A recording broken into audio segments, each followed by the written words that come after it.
विवेक अग्निहोत्री की film the Kashmir files काफी दिनों से चर्चाओं में बनी हुई है। बीते कई दिनों से ये फिल्म विवादों में फंसी हुई है, जहां कई लोग इस फिल्म को रिलीज न करने की डायरेक्टर को धमकी दे रहे हैं, तो वहीं कुछ लोगों ने इस फिल्म को कोर्ट में भी घसीट लिया है। हालांकि अब द कश्मीर फाइल्स के मेकर्स को राहत देने वाली खबर सामने आई है। दरअसल बॉम्बे हाईकोर्ट ने कश्मीरी पंडितों के पलायन को लेकर बनी फिल्म द कश्मीर फाइल्स की रिलीज को भी हरी झंडी दिखा दी है। बॉम्बे हाईकोर्ट ने फिल्म द कश्मीर फाइल्स की रिलीज पर रोक लगाने की मांग वाली याचिका खारिज कर दी है। फिल्म अब 11 मार्च को ही रिलीज हो सकती है। फिल्म के कंटेंट को समुदाय विशेष के खिलाफ बताते हुए फिल्म की रिलीज पर रोक लगाने की मांग से संबंधित याचिका को बॉम्बे हाईकोर्ट ने खारिज कर दिया है। याचिका यूपी के इंतजार हुसैन सैयद की ओर से दाखिल की गई थी। द कश्मीर फाइल्स की कहानी 90 के दौर में घाटी में हुए कश्मीरी पंडितों के निष्कासन और इस दौर के राजनीतिक माहौल पर आधारित है। ट्रेलर में दिखाया गया है कि कश्मीर में आजादी की मांग को लेकर उस वक्त अलगाववादी ताकतें चरम पर थीं, जिन्हें कुछ राजनीतिक नेताओं का सपोर्ट मिला था। कश्मीरी पंडितों पर हमले किए गए और उन्हें घाटी छोड़ने के लिए मजबूर किया गया। फिल्म में मिथुन चक्रवर्ती, अनुपम खेर, पुनीत इस्सर, पल्लवी जोशी और दर्शन कुमार जैसे दिग्गज कलाकार अहम किरदार में हैं। विवेक अग्निहोत्री के डायरेक्शन में बनी द कश्मीर फाइल्स को खूब चर्चा में है। हाल ही में इस फिल्म की स्पेशल स्क्रीनिंग जम्मू में रखी गई थी। इसके बाद दर्शकों के इमोशनल रिएक्शन सामने आए हैं। तब फैंस ने फिल्म डायरेक्टर को कहा था कि उन्हें इस फिल्म का प्रमोशन कपिल शर्मा के शो पर करना चाहिए ताकि ये और लोगों तक पहुंचे। ऐसे में फैंस के ट्वीट के बाद विवेक अग्निहोत्री ने उनको जवाब दिया, जिसने हर किसी को हैरान कर दिया था। विवेक ने कहा था, मैं भी उनका फैन हूं, लेकिन फैक्ट ये है कि उन्होंने हमें अपने शो पर बुलाने से मना कर दिया गया है, क्योंकि हमारी फिल्म में कोई भी बड़ा स्टार नहीं है। बॉलीवुड में नॉन स्टार निर्देशक, लेखक और अच्छे कलाकारों को कोई नहीं पूछता है। विवेक के इन आरोपों के बाद कई यूजर्स ने कपिल शर्मा पर अपना गुस्सा निकाला है। बता दें, द कश्मीर फाइल्स पर बॉलीवुड की बड़ी बड़ी हस्तियां भी चुप हैं। विवेक ने बॉलीवुड पर भी आरोप लगाते हुए कहा है कि यहाँ कुछ बिग्गीज हैं जो उनकी फिल्म को नाकाम करना चाहते हैं। खैर, देखने वाली बात तो अब ये होगी कि 11 मार्च को ये फिल्म लोगों का दिल जीतने में कितना कामयाब हो पाती है। वैसे आपका इस खबर पर क्या कहना है, हमें कमेंट करके जरूर बताएं और बॉलीवुड से जुड़ी खबरों को जानने के लिए बने रहें हमारे साथ।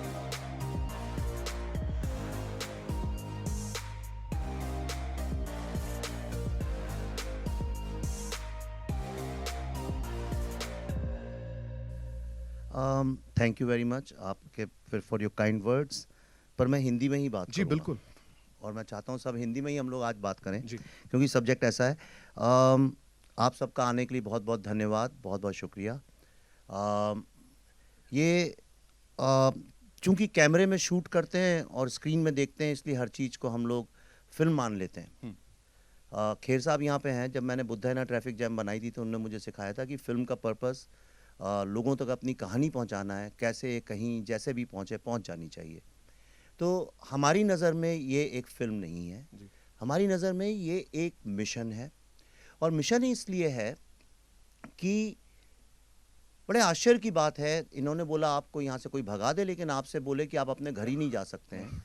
कल्पना करिए, वो कपड़े, वो बिस्तर, वो अलमारी, वो सब कुछ कभी नहीं, अगले 30 साल नहीं, आपके बच्चे नहीं, आपके माँ बाप नहीं, आपके दोस्त नहीं, आप खुद नहीं जा सकते वहाँ।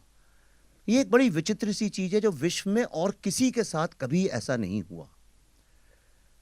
मैसेकर्स हुए हैं, परसिक्यूशन हुआ है, जेनोसाइड्स हुए हैं, पर ऐसा कभी नहीं हुआ कि आप जो आपकी ही मूलतः ज़मीन है, जहाँ यानी ट्रेडिशंस आफ्टर ट्रेडिशंस जहाँ पे आप ही के हैं, और जो भारत का इतना बड़ा एक नॉलेज सेंटर, ऐसी कोई भी चीज़ जिसकी आप कल्पना करते हैं, Ayurveda, yoga, Patanjali, Natyashastra, Panchatantra, Shiva, Saraswati, non dualism, Shankaracharya, higher philosophies, Upanishad, ये जिन चीज़ों की बात हिंदुस्तान करता है और इनका रिलीजन से कोई लेना देना नहीं है, तो सब आर्ट, लिटरेचर, पोइट्री, म्यूज़िक की बातें हैं। आज उस ज़मीन पे जहाँ पे ये सब पैदा हुआ था, आज ना तो वहाँ आर्ट है, ना म्यूज़िक है, ना लिटरेचर है, कुछ नहीं है। और जो लोग जिनने ये सब पैदा किया था, आज वो भी उनके लिए जगह नहीं है। कोई जाता है, आज भी आपने कुछ हफ्ते पहले सुना होगा कि आइडेंटिफाई करके आई कार्ड निकाल के स्कूल में किस तरह से टीचर्स को मार डाला गया स्टूडेंट्स के सामने।